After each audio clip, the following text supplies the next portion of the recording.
Hi Year 11, so this is a very quick video walkthrough of Paper 1, Question 3, also referred to as the structure question.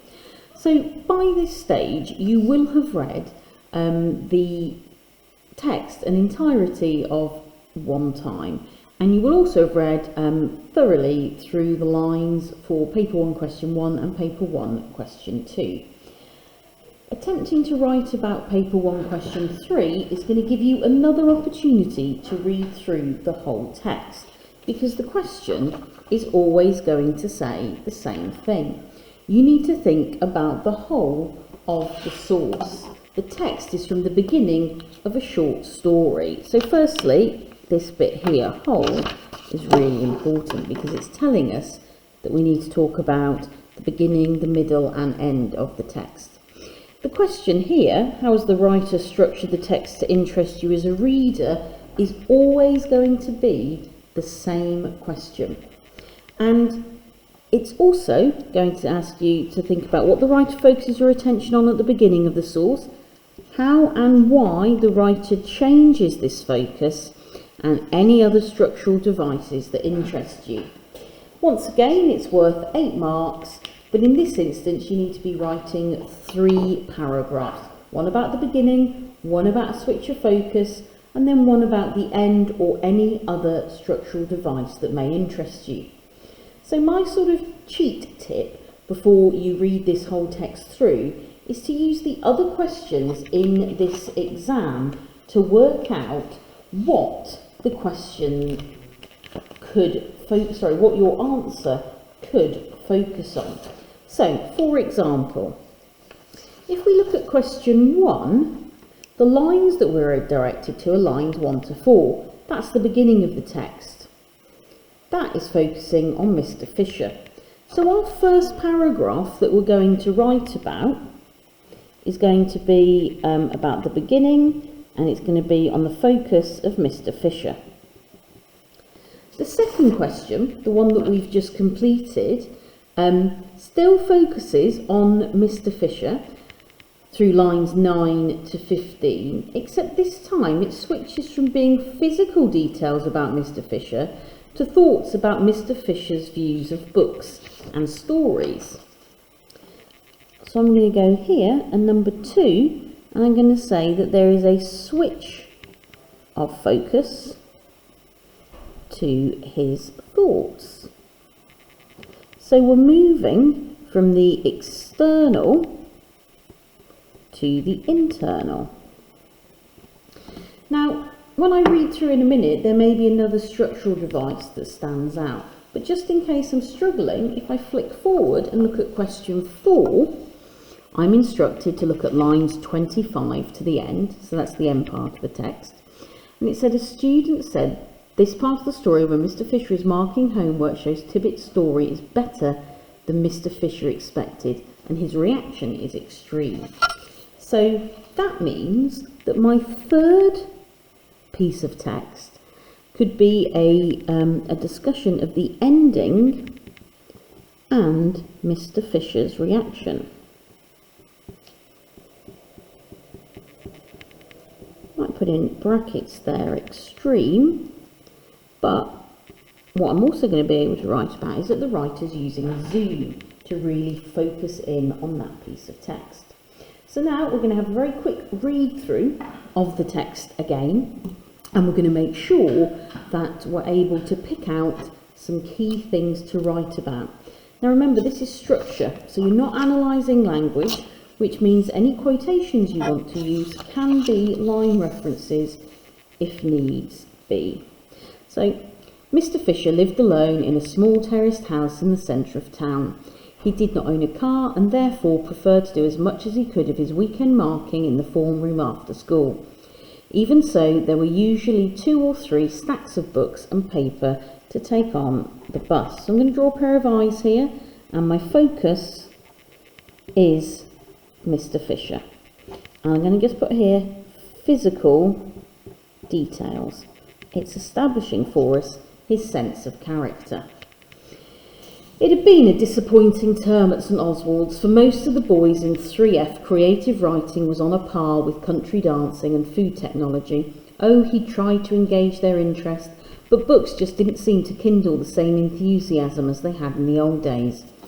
Mr Fisher remembered a time, surely not so long ago, when books were golden. So here I'm just going to put switch your focus, and I'm going to put books.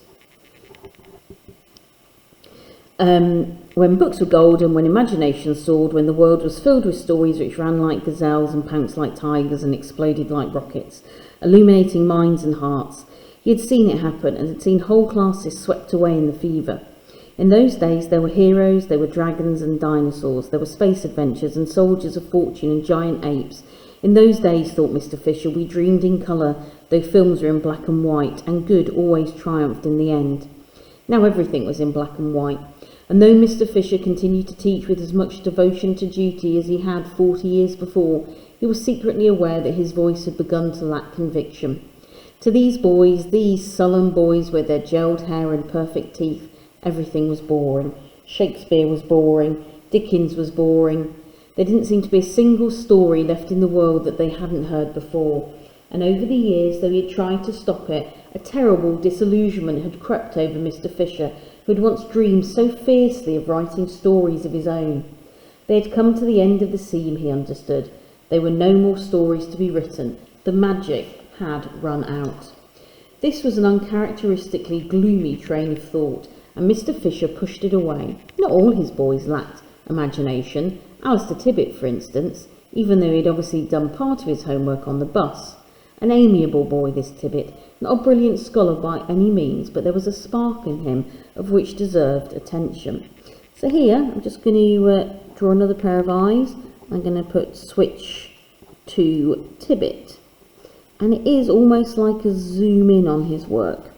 But gradually, sitting there in the warm classroom with the smell of chalk and floor polish in his nostrils, Mr Fisher began to experience a very strange sensation.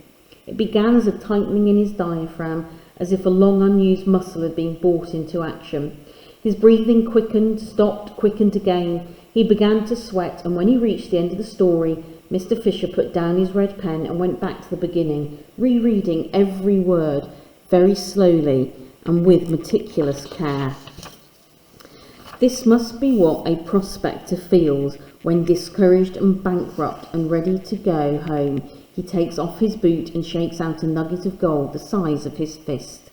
He read it again, critically this time, marking off the paragraphs with notes in red.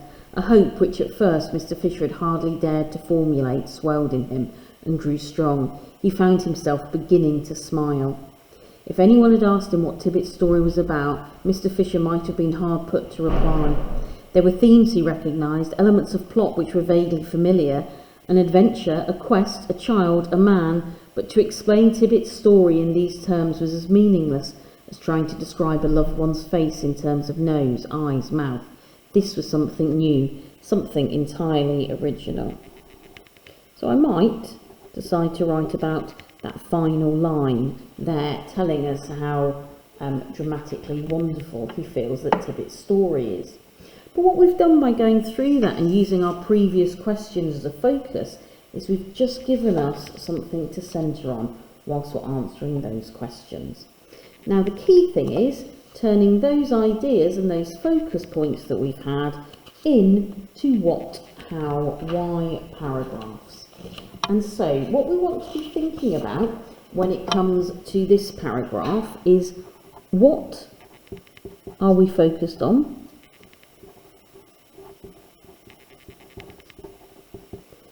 How is the focus created?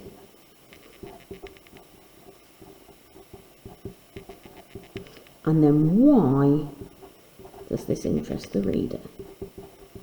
So why does this create interest? And if we keep these ideas in our mind, it's going to be much easier for us to attempt this question. Again, if we can use the writer's surname, it's just going to level up our understanding of the text and make us appear far more mature in our writing. So we're going to start by saying, Harris focuses our attention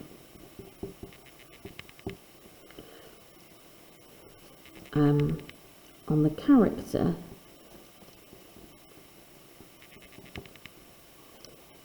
of Mr. Fisher at the start of this extract.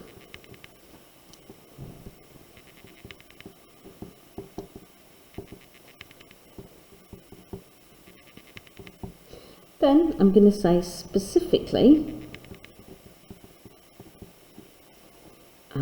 through the stating of facts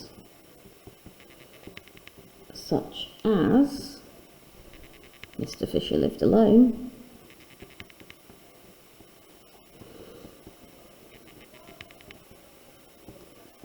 in lines 1 to 4. So, I've explained what she's done. Harris focuses our attention on the character of Mr. Fisher at the start of this extract. I've explained how she's done it, specifically through the stating of facts such as Mr. Fisher lived alone in lines 1 to 4. I now need to say why this would create interest. And I might not find this very interesting, so I'm just going to need to dredge through my memory of why structural devices are interesting. And what she's doing here is she is establishing the character of Fisher for us. So I'm going to say this establishing of Fisher's character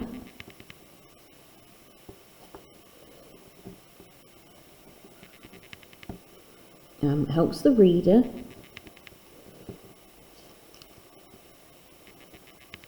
to visualize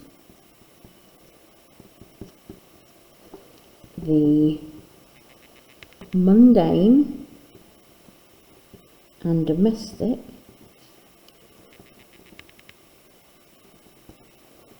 life of Fisher. There we go.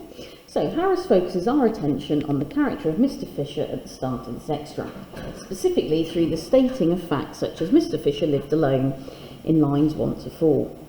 This establishing of Fisher's character helps the reader to visualise the mundane and domestic life of Mr. Fisher. We're then going to need to move on. And we want to be talking about that switch of focus. So we're just going to say Harris switches the reader's focus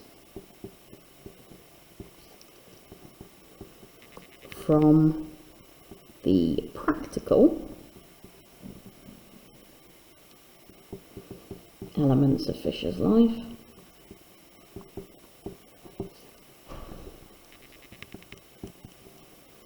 to his internal thoughts.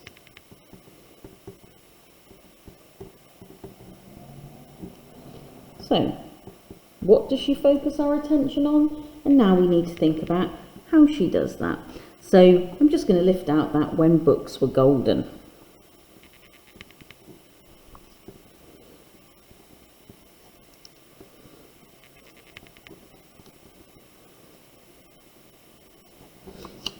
So again, there's my what we focused on, how we focused on it, and then we need to know why we are focused on it. And so we need to explain why. And I'm going to say that this narrowing of focus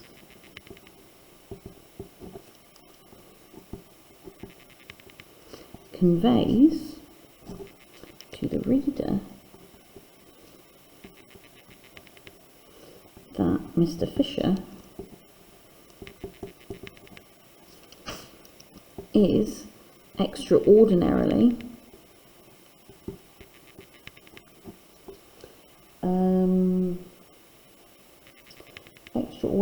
focused on his marking. This may make the reader consider that Fisher is invested in his teaching. So finally, I need to mention my third point, and I need to wrap this up. Now, in my third point, remembering I'm focusing very much on Tibbitt's story. So I'm just going to say, finally, Harris once again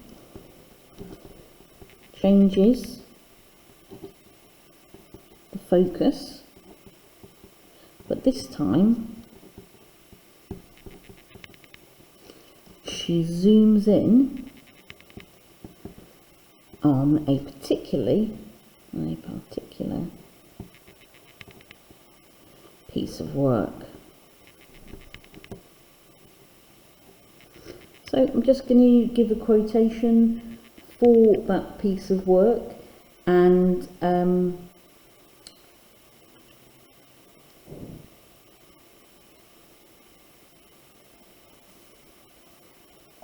just going to reference Tibbitt's story.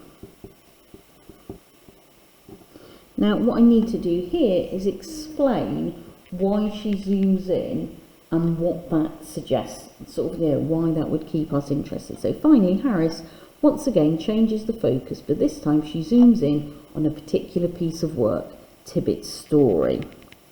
This highlights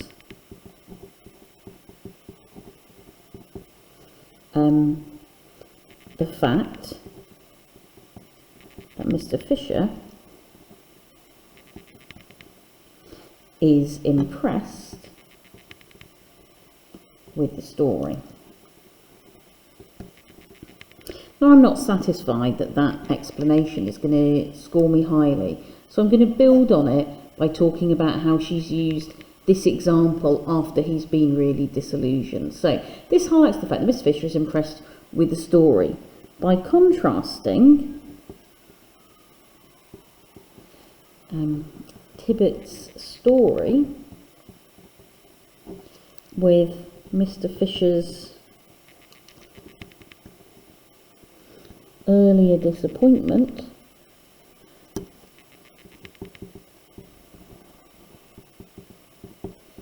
the reader is able to recognise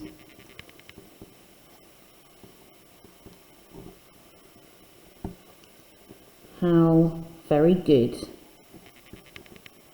the work is and how passionate Mr. Fisher is about it.